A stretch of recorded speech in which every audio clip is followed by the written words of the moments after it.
Hello tout le monde, j'espère que vous allez bien. C'est Clément, votre CGP préféré. Aujourd'hui, cas concret, donc c'est parti.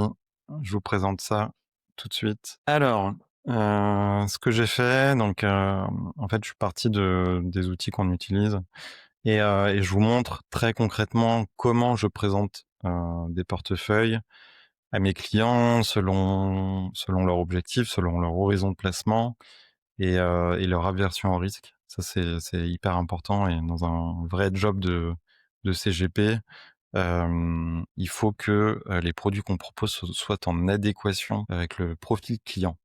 Donc là, je suis parti sur un portefeuille équilibré. J'ai repris, alors via l'enveloppe de l'assurance vie, hein, qui est un vrai couteau suisse.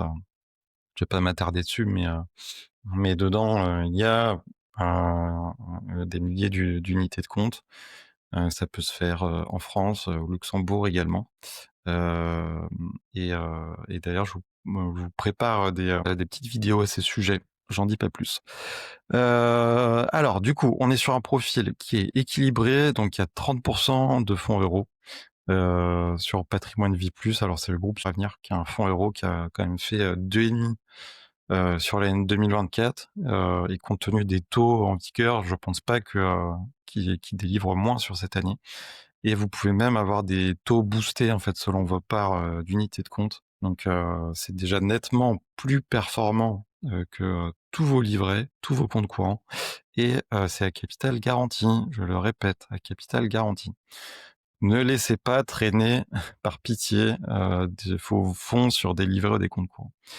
Bref, alors, on a cette partie à capital garanti, on a une poche également d'obligataires, un peu plus dynamique en corporate bonds.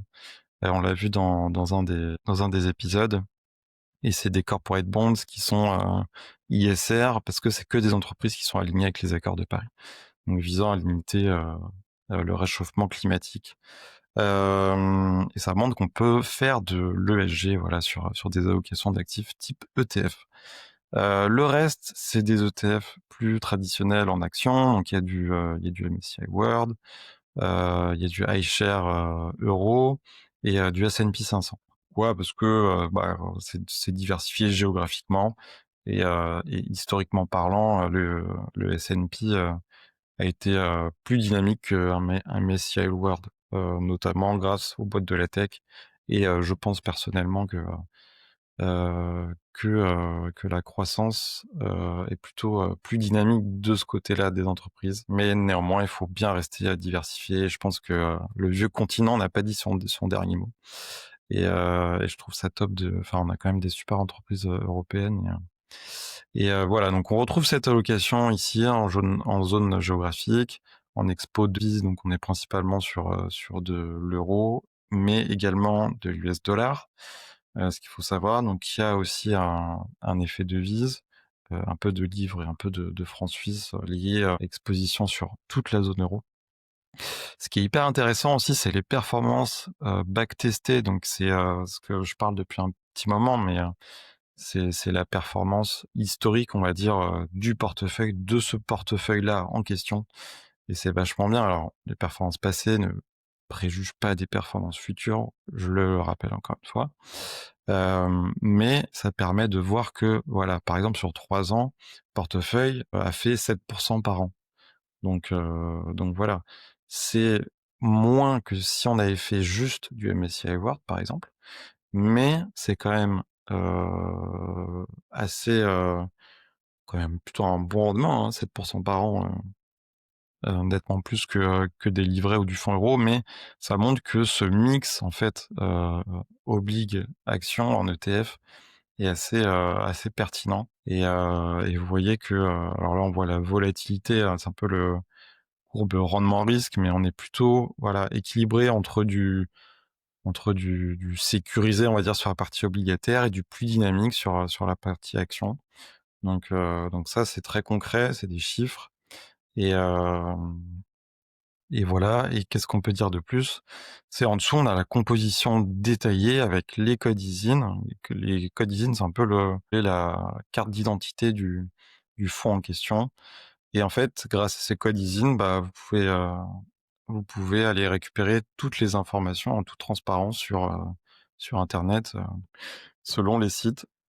Il y a du Amundi, il y a du iShares, et puis, il y a du fonds euro, donc vous avez aussi les notations, Morningstar. Morningstar, c'est un organisme indépendant qui fait des tests, sur les ETF, qui leur attribue des notes, donc selon différents critères. Je vais pas rester trop technique, mais et voilà, et là, on retrouve, cet indicateur de risque. En fait, bah, c'est cohérent, hein. C'est, aujourd'hui, voilà, vous voulez du capital garanti, c'est risque 1/7, mais vous faites entre 2,5 et 3, et le reste, c'est plus risqué, tout en restant assez raisonnable, hein, à 4/7, pour aller dynamiser un peu, vos placements, tout en restant très diversifié. Et on a cette partie un peu, obligataire, corporate qui vient un peu plus dynamiser, la partie d'obligation. Voilà sur un portefeuille type, ce que ça peut donner.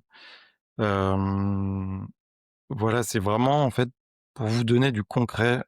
Tout ce que je dis, c'est pas de la théorie, c'est du concret derrière. Derrière, il y a des chiffres, on peut retrouver, toute la data, et je trouve que, voilà, aujourd'hui, ça fait sens, si vous voulez investir, bah, de vous diversifier, de dynamiser votre épargne. En fait, vos livrets, votre compte courant, ils ne vous rapportent rien, ils vous font même perdre de l'argent. J'avais publié là-dessus un post, mais les livrets sont en dessous de l'inflation, donc en fait, ça grignote votre épargne. Qu'aujourd'hui, il y a des super placements, qu'on peut faire, à horizon long terme, mais accessibles même, en fait, à des petits montants. En fait, ce qui est important, c'est d'investir tôt et régulièrement, en fait, et de se déterminer un budget d'investissement. Et après, c'est vraiment effet boule de neige, c'est capitalisant, ça se réinvestit, et à long terme, bah, vous avez de la performance, et c'est là où vous allez vraiment gagner de l'argent, quoi. Donc c'est ce que j'essaye de véhiculer, et en tout cas, j'espère que tout ça vous a plu, et je vous dis à très bientôt. Surtout, n'oubliez pas de de liker, de commenter. Dites-moi ce que vous en pensez. Quels sont, vous, vos portefeuilles ETF? Est-ce que vous avez des convictions? Et et puis discutons-en. Moi, ça me fait toujours plaisir de d'échanger, donc surtout n'hésitez pas. Je vous dis à très bientôt. Bye bye.